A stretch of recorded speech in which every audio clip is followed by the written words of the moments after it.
ఆడదంటే అవసరం కాదురా, ధైర్యం. Even God must be born from mothers womb. చివరికి దేవుడైన తల్లి కడుపునే పుట్టాలి. నిన్ను కనడానికి అమ్మ కావాలి, నిన్ను కొనడానికి భార్య కావాలి, నిన్ను నడిపించడానికి ఓ అక్క కావాలి, తిరగడానికి ఓ గర్ల్ ఫ్రెండ్ కావాలి. కానీ కడుపున పుట్టడానికి మాత్రం కూతురు వద్దు. ఈయనతో చై కాపురం. ఊరిని కాపాడుకోవడంలో తప్పు లేదు, అది ధర్మం. కానీ పుట్టని పసి బిడ్డని చంపుతానంటే దానికి సపోర్ట్ చేయడానికి వచ్చారు చూడు, అది తప్పు. అందుకే కొట్టాను. రాఘవయ్య గారు ఆడబిడ్డ పుడుతుందని తీసేస్తానన్నాడట.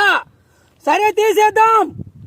నెక్స్ట్ పుట్టబోయే బిడ్డ మగబిడ్డ పుడతాడని రాసివ్వమనండి. మరి ఎవరి చేతిలో ఉంది? మరి ఆయన రాసిన రాత నువ్వు డిసైడ్ చేయడం ఏంట్రా? నువ్వు డిసైడ్ చేయడం ఏంట్రా?